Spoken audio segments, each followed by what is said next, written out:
correct. The increasing trend for selling new homes on a leasehold basis without the freehold. It means the buyer's lease can be sold on, and the new owners would be able to change the details and the costs. Well, in 2015, almost 9,000 leaseholds were created, and in fact, over the last 10 years, around 45,000 leasehold houses have been sold. Now there are calls for the law to be changed, as Mosmi Bakshi reports. When is your home not your home? It's a riddle the answer to which Louise O'Riordan knows only too well. She's one of a growing number of people who bought a leasehold house from a developer.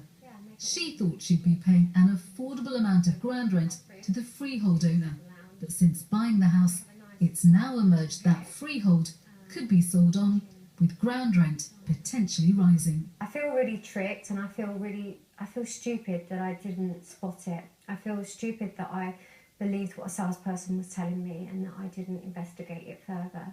But I did trust that what they were telling me was correct, because obviously this is the biggest purchase you ever make.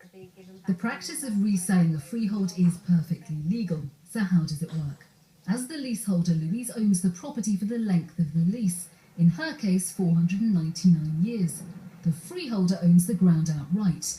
Louise says she was led to believe the freehold would never be sold on because it was owned by a local college. In fact, it's owned by Linden Homes, and Louise isn't the only one who claims they've been misled. That's what my understanding is. You just pay £200 for 499 years per year, and you don't have to worry anything else beyond that. And I was told that you just have to pay to the college. Louise has now taken her concerns to the local MP.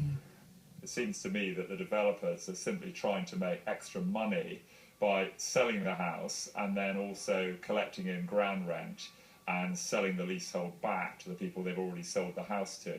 I think that's an unfair and wrong practice. Louise claims the developers duped her, but in a statement the company told us, Linden Homes has been clear and consistent in its responses to Mrs O'Riordan and finds her claims unfounded and misleading. The company goes on to say it will offer the leasehold owners of the houses the opportunity to purchase their freeholds, but that sum could run into the tens of thousands. It was supposed to be a dream home, a first home for Louise and her family. That dream is rapidly turning into a nightmare. Mosmi Bakshi, BBC Look East, Dunstable. Well, there's a group that campaigns for leaseholders in the same situation as Louise.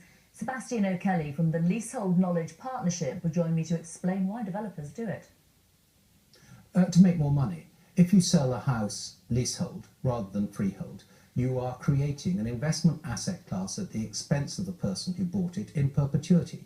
It pays a ground rent. Sometimes the ground rent rises with retail price inflation. Sometimes it doubles every 10 years. That has a significant impact on the value of the property, but it's an excellent investment if you happen to own the freehold. So what do you mean by asset classes? I mean the freehold. What is ground rent actually for? A lot of these people are paying £295 a year for ground rent. What service do they receive for that? Nothing at all. Nobody can explain what ground rent is for. It is nothing except for an artificial construct which produces a significant revenue for the murky investors who bought up the freehold. So what would you like to see happen then? Well, I'd like to stop building leasehold tenure full stop, including for flats. We could go on to common hold system, which prevails in the rest of the world, including Scotland and Ireland, and North America and Australasia, so other jurisdictions which had a significant influence from English law. There's really no reason to perpetuate leasehold tenure. Common forms of common hold exist everywhere else. But for people looking to buy now then, what's your advice to them? What should they be watching out for?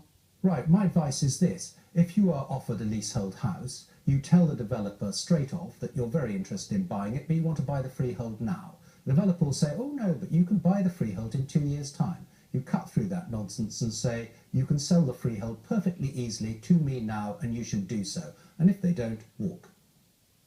Now, for the last few nights, landmarks in Cambridge have been lit up with a dazzling display to encourage passers-by to see them in a different light.